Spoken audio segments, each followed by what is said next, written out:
Hi, Christian Boyce again from the dining room again. And today we're going to talk about the iPhone. And in particular, we're going to be talking about the iPhone's settings. There are 6,142 settings in the iPhone, and we are going to cover them all. No, we're going to cover the ones that I think are most important and the ones that will help you out the most. So tune in 2 o'clock today, and let's learn about the settings that are going to make a big difference on your iPhone.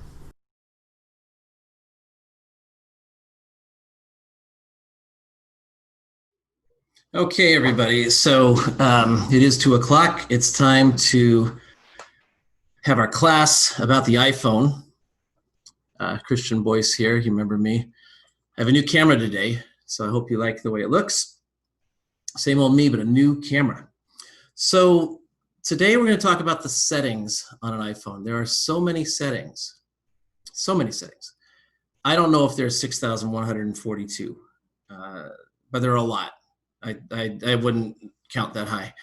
So today we're going to use this iPhone. This is an iPhone 8 Plus, a little bit older, but it's a little bit bigger, and so the picture looks better on the screen. So I wanted to point out a couple things. First of all, if you have a row of buttons across the bottom of your Zoom window, that's going to cover up a little bit of what I'm showing. And you can change that. If you go up to the window menu, there's a control for always show meeting controls. And if you turn that off, the buttons go away until you move the mouse in the picture. So that might help you out a little bit today. So let's share this iPhone screen and get right into it. Okay, let's see how this goes.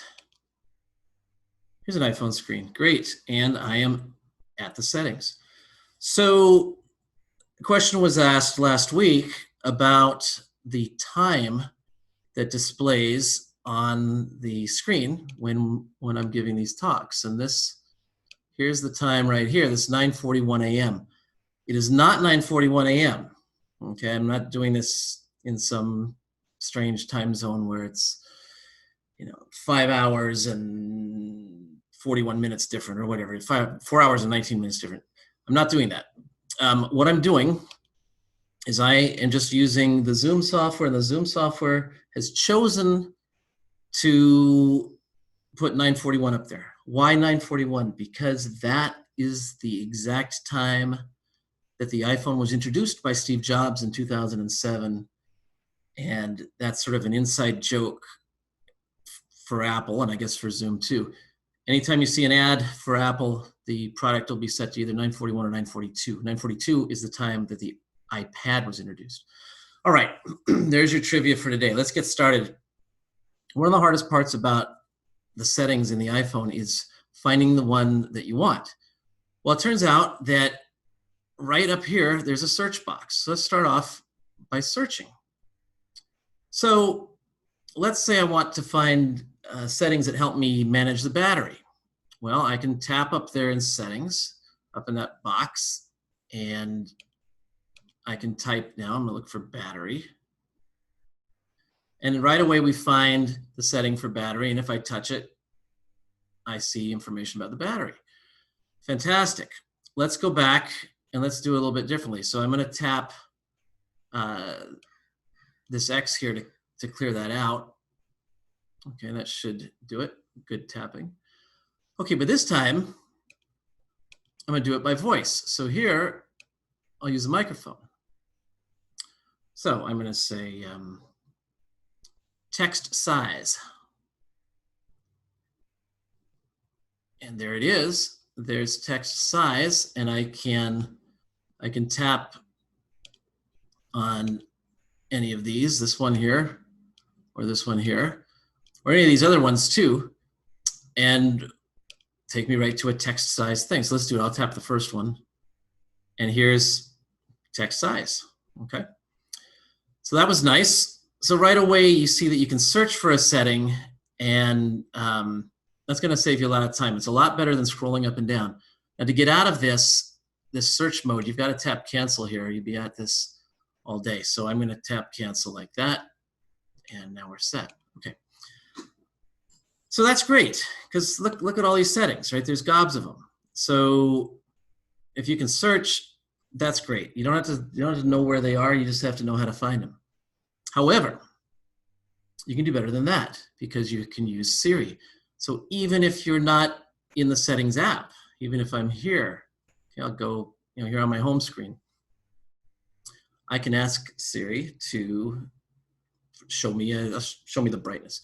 Hey Siri, show me the brightness controls. I'm afraid I don't know that, but you can find out in settings. And there I go. So I didn't phrase it quite so well, but we'll do another one. Show me the iCloud settings.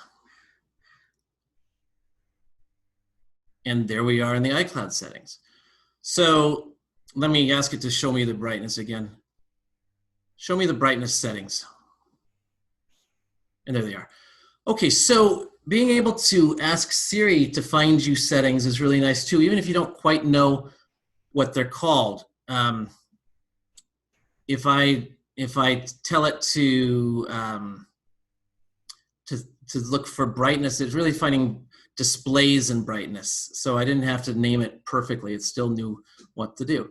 Easy stuff, but it's stuff that nobody does. So maybe you can be the one who does it. Okay, search by typing, search by microphone, search by asking Siri. Sometimes you don't even know what you're talking about, and Siri will find it for you. Okay, so that was a nice, easy page 1. Now, let's go to page 2. I hope you got your handout. The handouts really help. If you don't have a handout yet, you could go to my webpage, go to lectures, and at the bottom of the lectures page is the current handout. There's a link. If not, get the handout later and watch the recording, which will be there too. christianvoice.com, and then the lectures section. Okay, let's look at some settings that reveal features that you might not know that you have. So we have this nice thing called the control center, and I'm going to reveal the control center here. And when you look at this control center, my control center looks different than your control center. Your control center probably stops with these buttons. Okay, the things that are up above, the things up here, we all have. But the things down below, that's customizable. So why don't we customize them? I'm going to show you, of course, we know flashlight. This is a timer, other clock functions, calculator when you need it, and quick access to the camera. And of course, this is revealed on an iPhone with a home button. It's from swiping up from the bottom. And on an iPhone without a home button, it's from pulling down on the right ear. From the very top, pull down on the right ear. Okay, so how did I get these other things in here, and what are they? Well, I'm gonna point to them, and maybe I can interest you in some of these things. This is a text resize button. Makes it very easy for us to resize text. I'll show you how we do that. This is a remote control for your Apple TV. If you have an Apple TV and you use the little remote and you try to type things in, you know it's impossible to type with a remote control. But if you use that button, this button right here, on your iPhone, then your iPhone turns into the remote control for your Apple TV, and then you can use the full keyboard and you can type in it. Very nice. This is the wallet. This is where things like airplane tickets, allegedly, is when we used to fly, airplane tickets, baseball game tickets, credit cards, things of that sort, gift cards, they're all stored in here. This is for zooming in. You can, if there's something that you're trying to read that's very small, you can use that to zoom in. Handy. So basically it turns it into a magnifying glass. All right, then across the bottom, this is to record the screen. So I use that a lot because I want to show people how to do things on their iPhone. So I tap that and it starts recording. This changes our display from black text on white to white text on, to white text on black, night mode basically. This is for scanning QR codes, those interesting codes that They kind of look like that. And interesting things happen when you scan them. And this is a voice recorder. So these are all things that I want to have access to. How do you get access to these things? Well, what we do is we find the setting for that. And the way we find the setting is in the settings. This one's really easy, so I'm not going to scroll too far. I'm not going to have to search. But here's the control center right here. So we can customize the control center, and so let's do that now. So I touch control center, and this is an important setting to access the control center within apps. It means that you want the control center to be gettable, that you can swipe to show it no matter what you're doing. You don't want to have to go to the home screen to do it. So this should be on. Right, make sure that's on. Now let's go down here. This is where the real action is in the customize controls. So let's go there now. So these are things that are included already. These are things that I've included, but they're all from the same list that you would have. So things that you would want to add, you go down here in the section that says more controls, and you tap one of those green circles with a white plus. So once you do that, it ends up here in this section that says include. And these are rearrangeable. If the most important thing to me is text size, I can grab these little handles here and drag it to the top. So I'll do that. And there you go. So that rearranges things. And all of these things that are shown here are things that well, most of them are the ones that I added. There's 2 rows of things that I added. So want to get rid of them, you touch the minus. You want to add them, you go scroll down and you hit the plus. So I'm going to take a few of these things off. And then they're not gone for good. Okay, just take off. There's just 1 row gone. If I swipe up now to show you my control center, you see it's down to just 2 rows. Okay, so I'm gonna add those things back because I like these things. So here in the control center, I'm gonna come down to I like voice memos, so I'm gonna tap down here at the bottom. I'll tap voice memos and hit that green plus, and up it goes. And I like the screen recorder, second from the bottom, so I'll hit the green plus there. You've got to hit the plus. You can't hit the name. Got to hit the plus. And the QR code reader, I like that too. And this dark mode thing, it's sort of fun to flip it back and forth, so I'm going to use that. And so now we have the control center the way I set it up before. And just to, maybe I'll show off a little bit what we can do. I'll tap that dark mode one after let's get out of this and go to, say, my home screen. So I'm going to pull up, and if I go to dark mode like this, it just flips around, and now when I go into an app, it's dark like this. So I'll pull this up again, I'll flip it back. Very easy. That's a lot easier than going out and finding the setting for dark mode wherever it is, okay? Even if you've got Siri to help you. I'm gonna do one more for you. Calculator, so handy. If we ever go out to eat again, we wanna figure out how to split the bill. You've got a calculator here, and there it is. And of course, if you rotate the phone, there's the fancier calculator. We'll stick to this. All right, so let's swipe up again. I'll do one more. Our old friend, the flashlight, of course, I think we all know what to do with that. Let's look at this text size one. What does this do for me? Well, let's say I'm reading a web page, and here's, yeah, I can read this because it's blown up. It's about a foot tall over here. But let's change it some more. So I can go here to the A, and I can pull up. See, this is really nice because it gives you a preview of what the text is going to look like. So this area up at the top, you don't get this you don't get this kind of a feedback when you're looking at the text size in other ways. This is to me, is the best way. So I'll make it fairly big. And when we go back to our article, you see things are fairly big. Although it doesn't look like it changed very much to me. Let's see if I'm, yeah, it did make it bigger. Sure, this text is bigger. Let me go to something that's a little bit more better behaved. I'll go to an email. Okay, so here's an email I got today. I'm gonna pull up, go to the A. Let's pull this down, make it smaller. And you see I'm back to the email in a hurry, and it's quite a bit smaller. So I'll pull this up again. Let's do it again. We'll go back up, and you'll see quite a bit bigger. So when it's that easy to change sizes, then you do.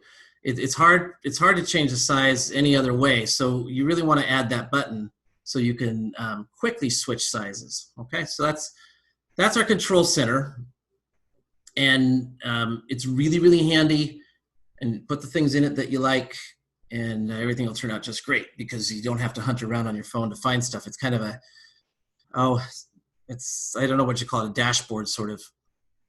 Okay, now here's another thing we need to do a lot. We need to know our passwords. Now the phone remembers your passwords if you're using the iCloud keychain, which you're almost doing for sure without really thinking about it, without even knowing about it. But even though the passwords are known to the phone, they might not be known to you. So you may need to use the password to sign in on some other device, or there may be some other reason why you need the password. Well, here's how you find out. So I'm going to go to settings again, and I'm going to change this. The size is way too big now, so I've got to change our size back to something more normal. Okay, this I can see. So it turns out that passwords are in this section called passwords and accounts. Now I could have asked Siri, or I could have searched for passwords. That would have been a nice show-off move, but I know you know how to do it. So here's passwords and accounts. I'm going to touch it. And when you go there, what you see are a whole bunch of accounts, but you also see here's the website and app passwords. Now, when I go to do this, they won't let me get in unless I can prove that it's me with my fingerprint. Or if you have Face ID, it would be with your face. So I'm going to jump in here, and here are all of these accounts that I have. Okay, just a few. Okay, maybe that's 6,142. So with these accounts now, you don't see the passwords, and I'm not going to show them to you because that'd be silly. But if I tap any one of these, it will show me in plain text the password for that account. So that's how you do it. So you should try this, experiment with it, and know that it's there so that one day when you need the password, you can type it in somewhere instead of having to go through that changing password routine that no one likes to do. Okay, so I call that a hidden feature because a lot of people just don't know that exists, and it's sort of hidden. And in fact, it didn't used to exist, but it does now. Okay. There are also passwords in this section, the autofill passwords, and I will just encourage you to go look at that yourself because there's stuff in there that's worth looking at. All right, well, so that was an easy page 2 also. Now let's talk about page 3, some ease of use and convenience settings, for lack of a better name. So let's look at Do Not Disturb. Do Not Disturb is a really great feature. So let's look at it here. There it is. So when you turn on Do Not Disturb, you have a master switch up here, right? Master switch. And you also can schedule it. Now I schedule it because I set aside this time from 8 to 9:30 every single day I set aside that time to work on classes for you. So that's how I get this stuff done. Is every day I spend that hour and a half working on the class, and I'm not bothered by it. Nothing happens when it's on Do Not Disturb. I don't get phone calls. Don't come in. Text messages, they come in, but they don't alert me. Okay, so phone calls come in too, but I don't know about them. They don't show up on the screen. They don't ring. And they go to voicemail. Any other kind of notifications that I might get otherwise, I don't get, and so I'm able to focus on the work. If we look at the scheduling here, you can see the scheduling is kind of it's pretty plain. You don't get to pick which days. So when I said I do this every single day, that's because I can't turn it off on weekends, but that's the way it's set. Let's go back. And you have a nice option down here about who does get to call through. I mean, let's suppose you're on Do Not Disturb, but you've got most people you don't want to be bothered by, but certain people you do. Well, if you've set up favorites in your address book, then favorites would be able to call through and the phone would ring. However, you can also make yourself a group in your address book. This is easier to do on the Mac, but you make yourself a group and put people in there that you would be glad to be bothered by. Okay, so I've just got the favorites. It's kind of the easy way to do it. And also repeated calls here will get through. And as it says, if you get a second call from the same person within 3 minutes, that second call is going to ring. Okay. All right, so let's look at one other neat thing about Do Not Disturb. So if we swipe up or pull down to get to the control center, you see I have Do Not Disturb on now because I don't want a phone call or a text message or something to come in and interrupt our class. But, and here's the Do Not Disturb icon. I guess it looks like I'm sleeping or else I'm in the outhouse, but I think it means I'm sleeping. So I'm going to turn that off for a minute. When you tap it, it's just on. Okay, I just tapped it and I'm going to just tap it off again. But if you tap it and hold it, you get some options here. So this is a really neat one too. You can say, well, let me not be bothered for an hour or until this evening. And I think they think this evening's 5 o'clock. You can also say until I leave this location. So let's say you're at work or you're in a meeting or you're at a show, a concert, something like that. You can turn on Do Not Disturb until you leave this location, and so it will turn Do Not Disturb off for you automatically when you leave. And then here's a nice one too. You can say until the end of this event. Well, they're looking at my calendar, and they know I've got an iPhone class from 2 until 3. And when that event is over, they can turn that back on. So that looks like the right option for me. So I'm going to just tap that one. And in that way, I don't have to remember to switch Do Not Disturb off. Okay, so that's a nice little option in the control center. Not quite a setting, but you can see it's very handy to be able to do that stuff. And in fact, that is not the only item in the control center that is pressure sensitive. If you look at your flashlight, if I just touch the flashlight, of course it's on and it's not on. It's on, it's not on. But if you touch it and hold it, you have degrees of on. So if you're using your flashlight in a restaurant to read the menu, you don't need it to be a searchlight. You just need it to be on a little bit. So you can tap it and hold it and slide up to a more gentle brightness level. So that's a nice thing to know how to do. So you should experiment with your controls and see which ones of them, if you press them and hold them, do something. So in this case, when I do this on the calculator, I can copy whatever the answer was. Let's say I do some math and I get an answer. I can copy the answer by tapping and holding the calculator button here. And then I can go paste that into an email or a text message or something else.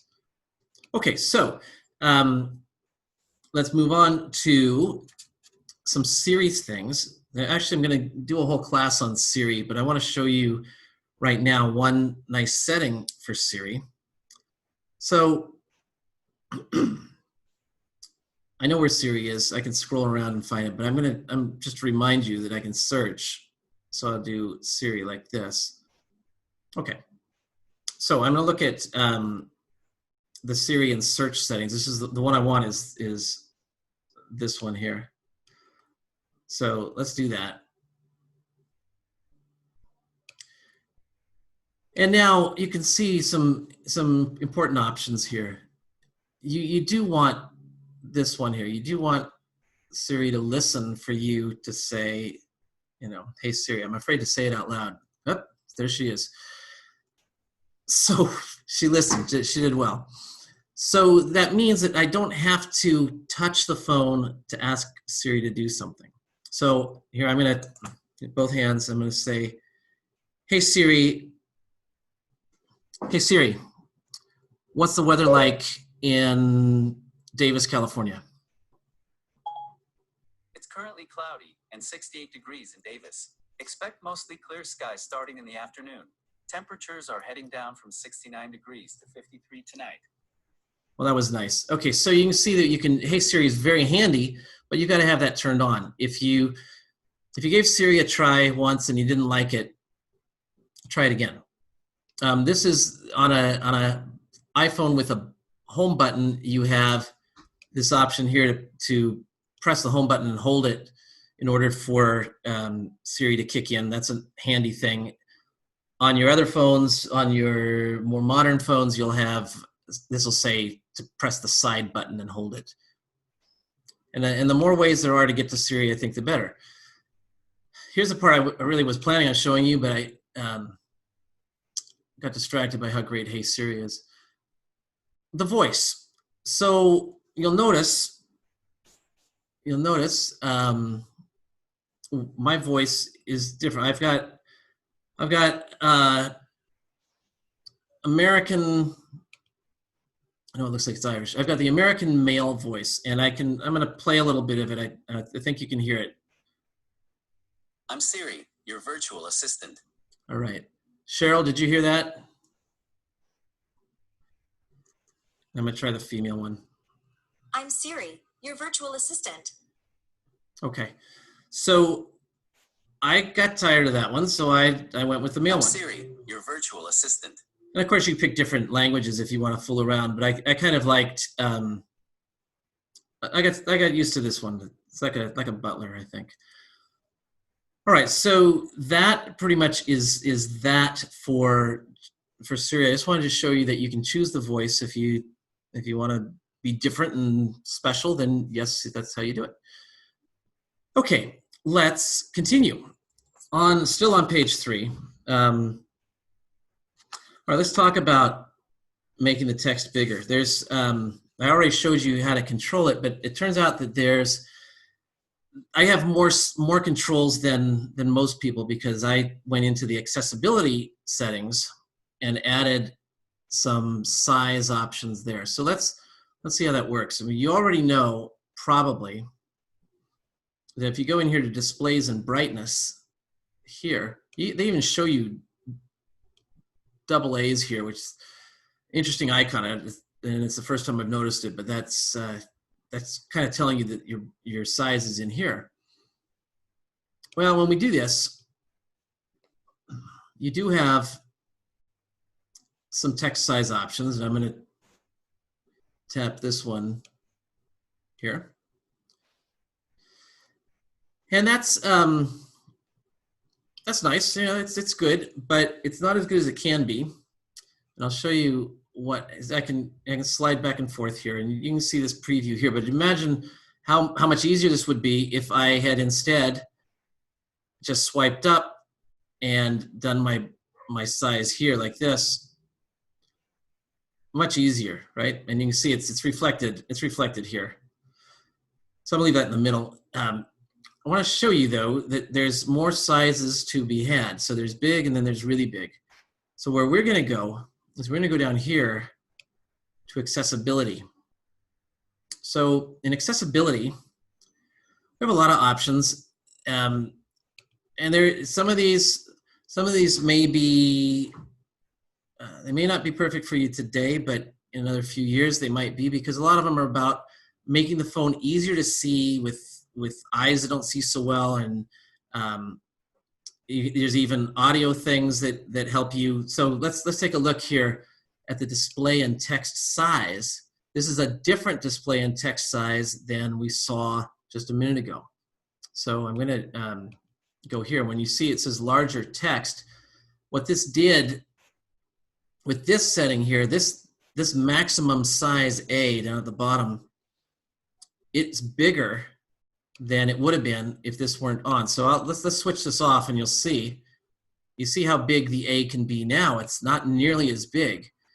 So if we were to go back to the regular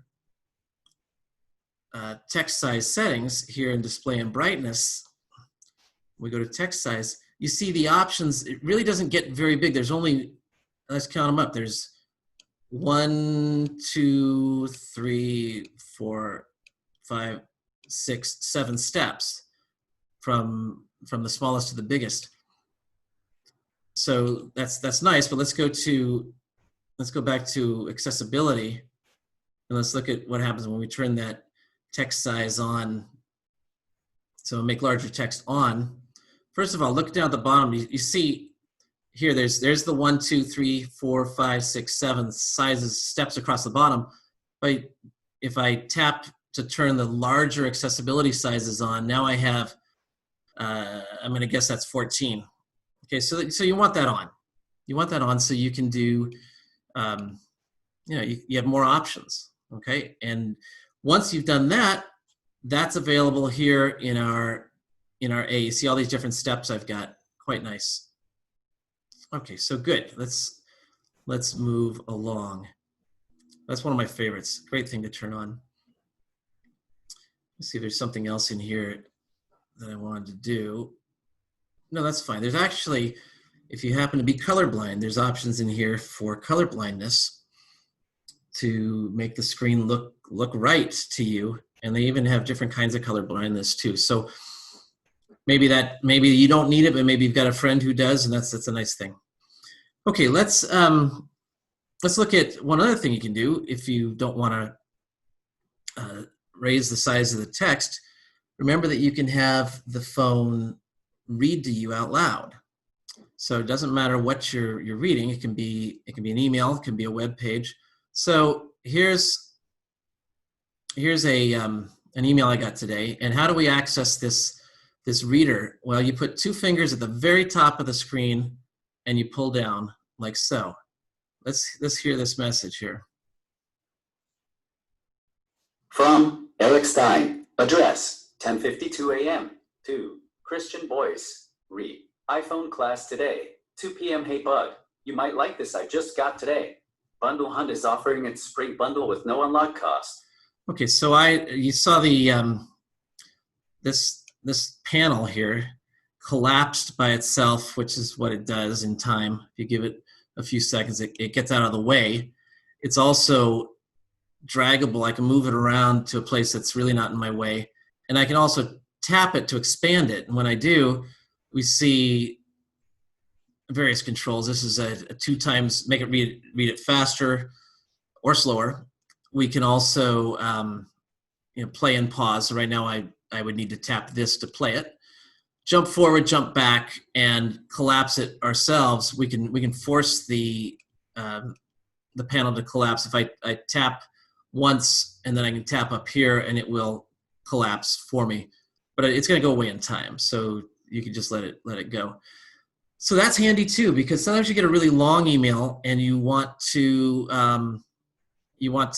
have someone read it to you, or maybe it's an article, or it really could be anything that's text, and it can read this to you. So that's handy. And it's not just because you can't see. Sometimes you just can't take your eyes away from what you're doing to read something. So you just have it listen, or you just listen and they speak. When you want to finish this, you touch this X here. So I'll do that now. Okay, so the screen reader, also you can control that voice. You have choices here. And you see I've gone to still in accessibility. So they call this an accessibility option, but to me it's very useful right now. So I'm going to tap spoken content here like this.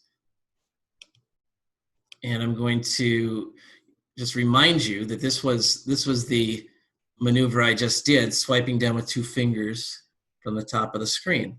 Now, sometimes the phone can't figure out what you're trying to have it do, and it'll say so. It'll say, we can't find any speakable content. But most of the time it will work. All right, so let's look at some of these other options while we're here. Speech controller. If I turn on the speech controller, that means that little panel will always be there. Okay, it just shows up right away. I don't have to do the 2-finger down swipe. So if you find yourself using this a lot, you can just park this in a spot where it's not in your way, and you can expand it when you want to, and then you can tap here to read. Show controller on. The speech controller allows quick access to speak screen and speak on touch.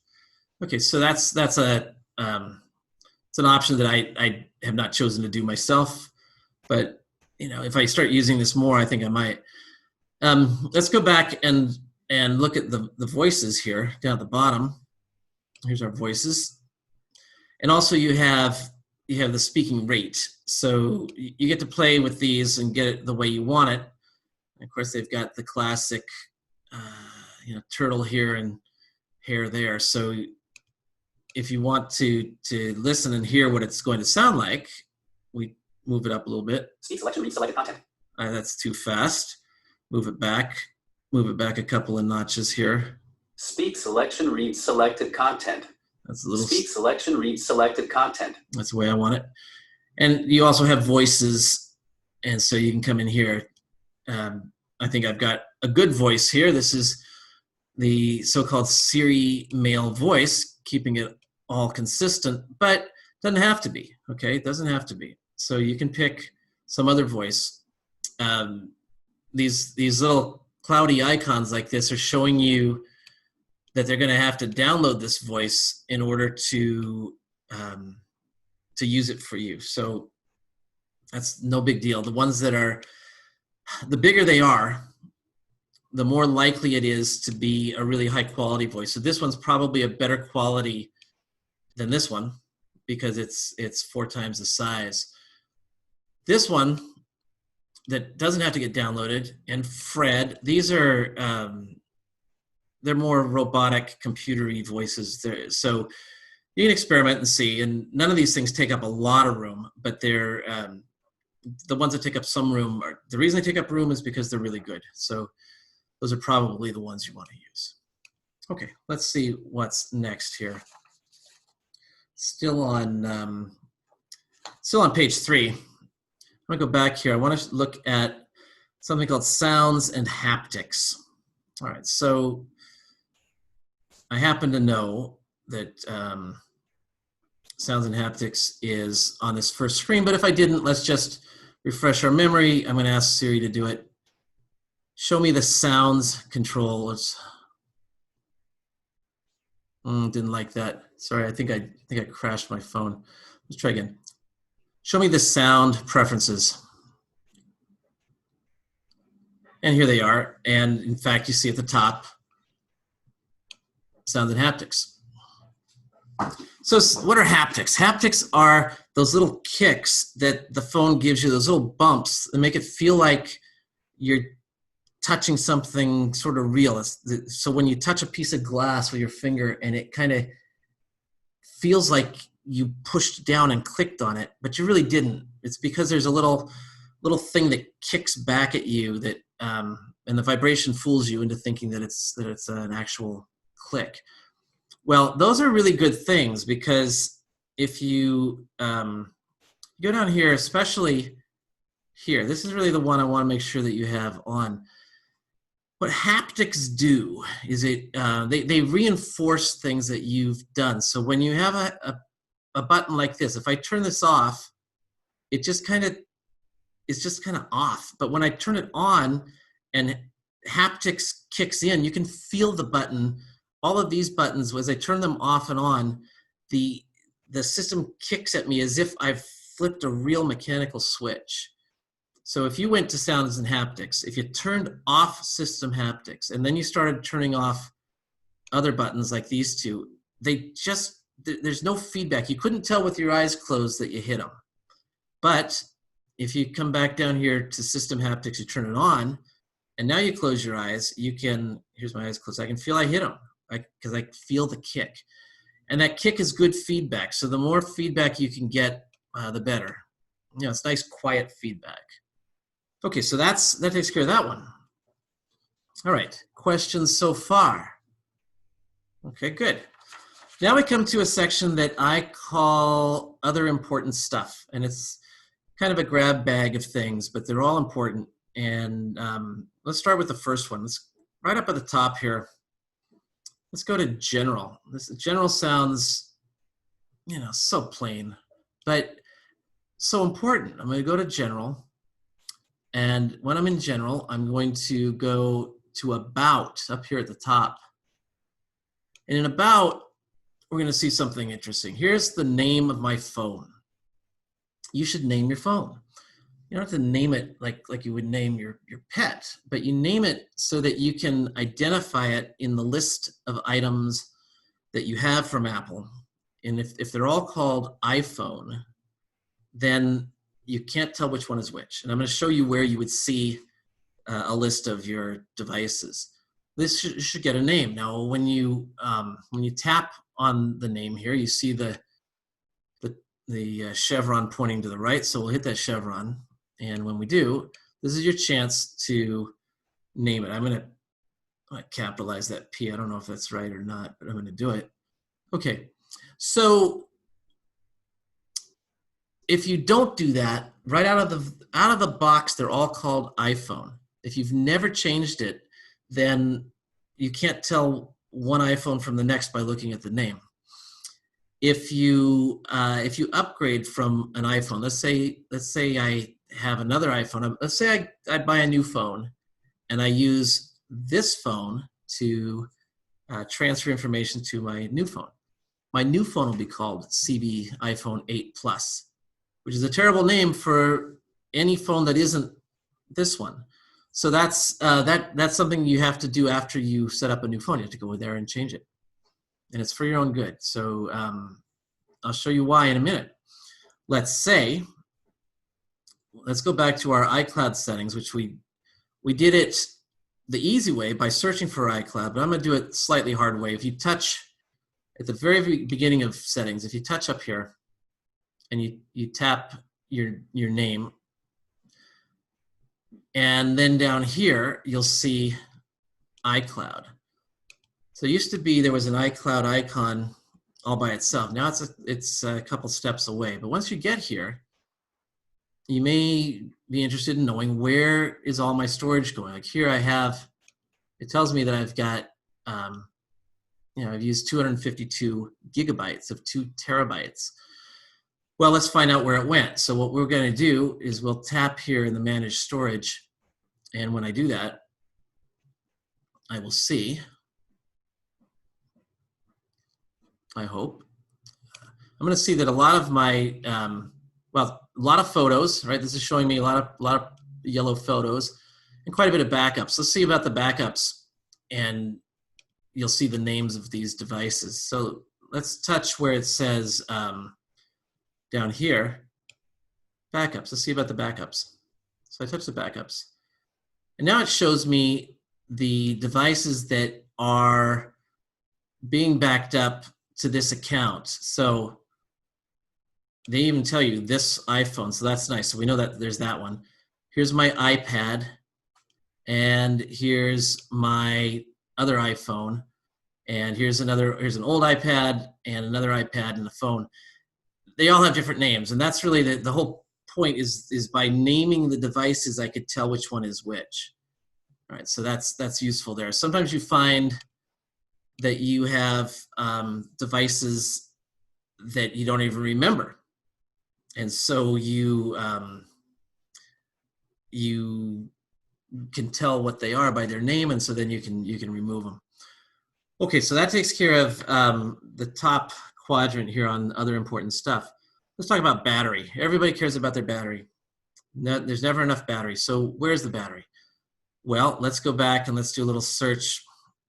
Well, technically, I'm going to show you the battery is really easy. It's so important that Apple gives it its own setting right here in the front.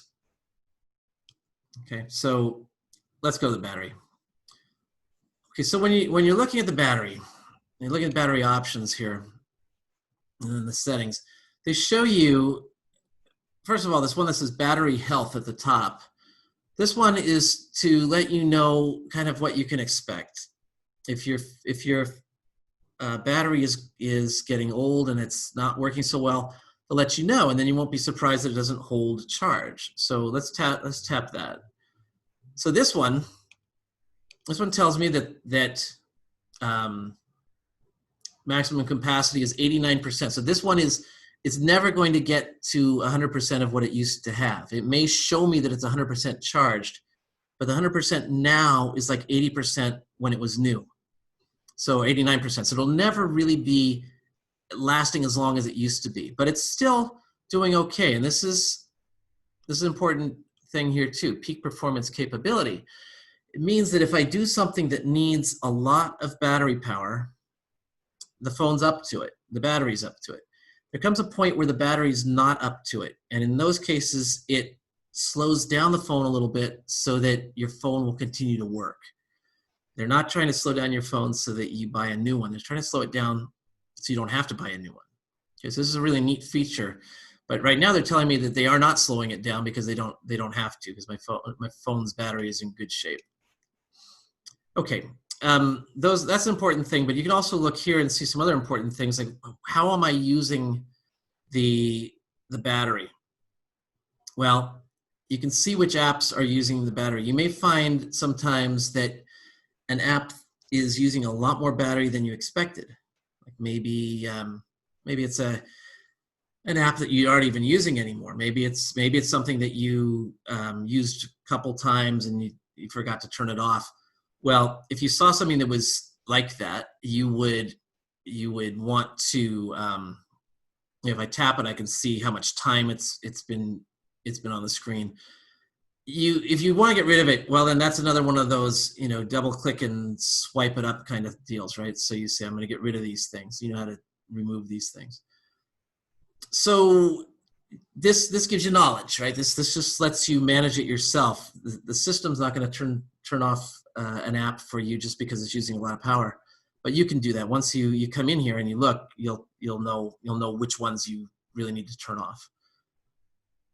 Now, most apps are good little apps and they don't use power when they're not in the front, but some of them are not good little apps and they will continue to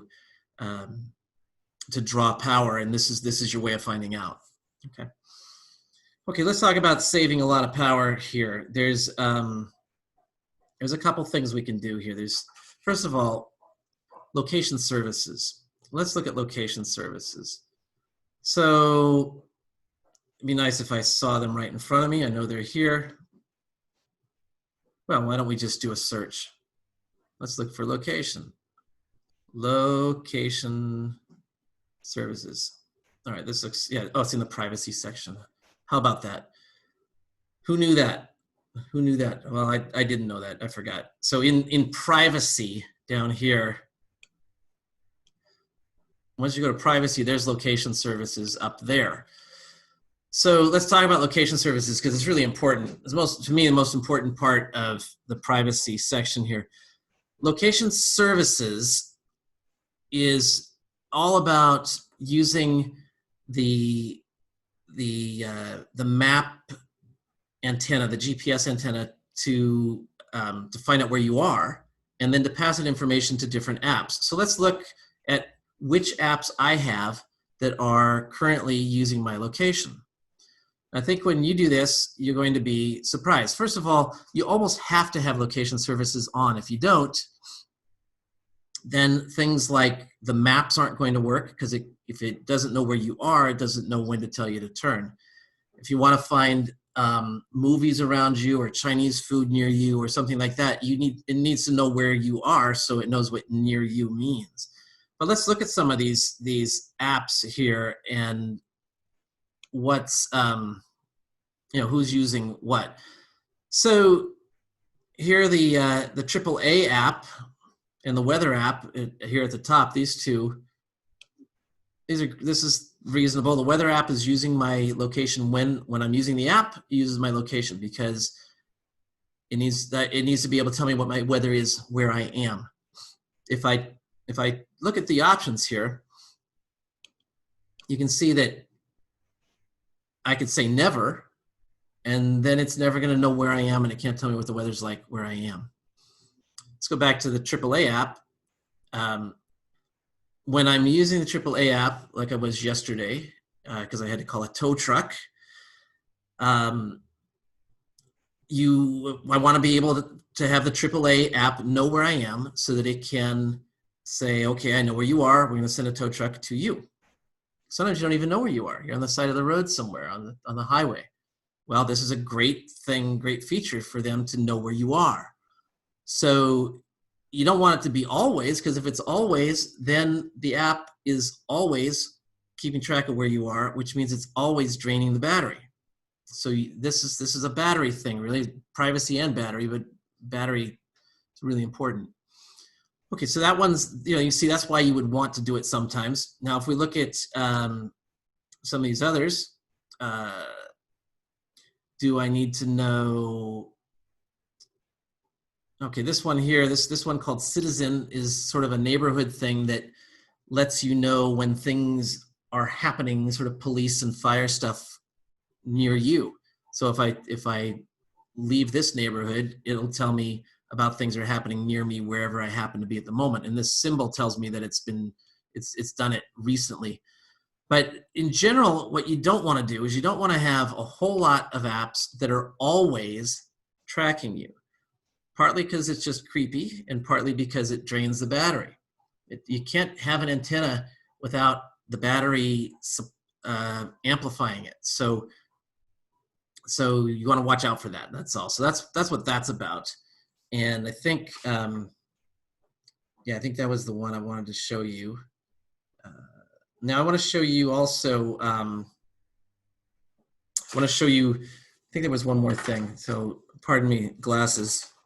I can't blow up the paper. Oh, background app refresh. Yes, of course. So some apps need to give you updated information. Like when you look for the weather, you want to know what the weather is now, not what it was last week. So there's this concept of background app refresh. So let's look for that. I'm going to look for background. There it is, background app refresh up at the top. So when you go there, you see it's part of general. They tell you up here, in case you didn't notice, there it is.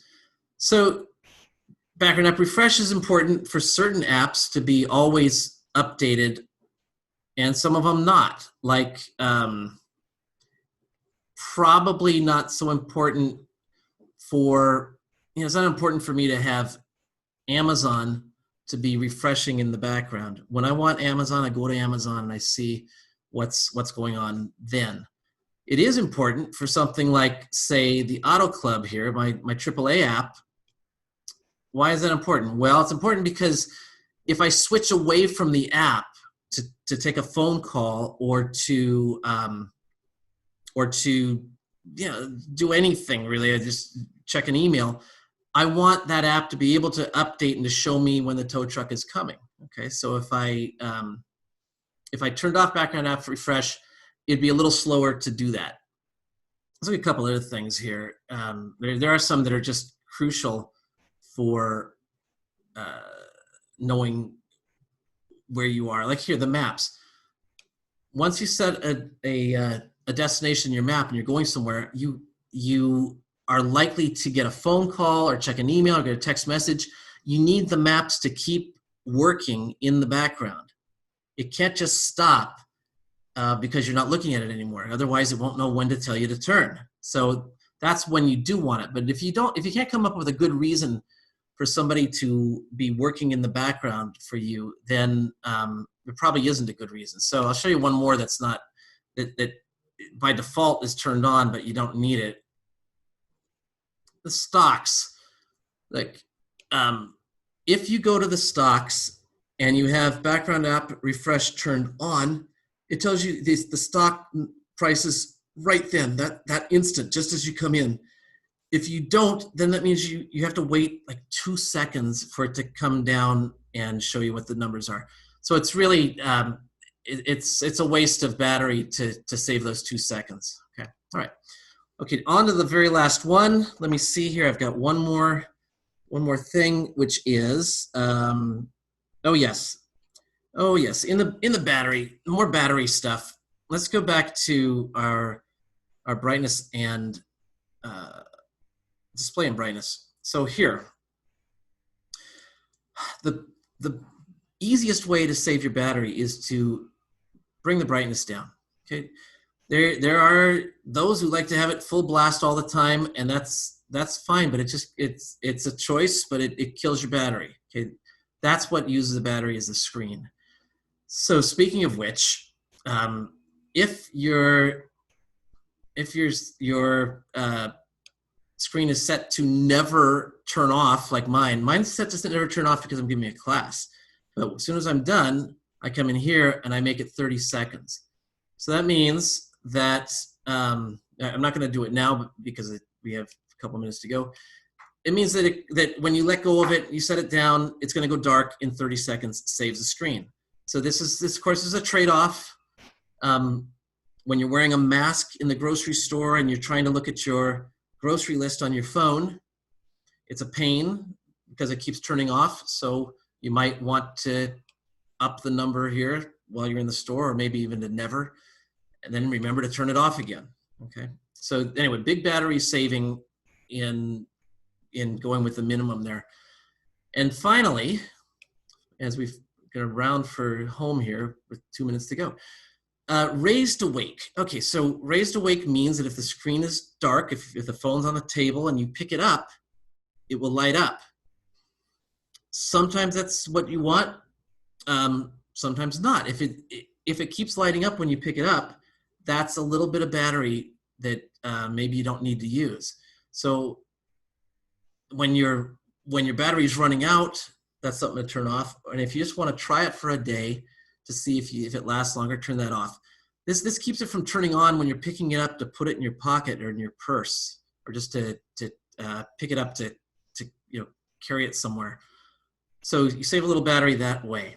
Okay, so that is the end of page 4. We made it, and we have 2 minutes to go. I'd be glad to take questions about anything we did today. And as always, if you think of a question after the talk, you can always email me. All right. Any questions? Okay, good. Well, thank you very much for coming. We have another class on Thursday that will be about using the preview program on the Mac.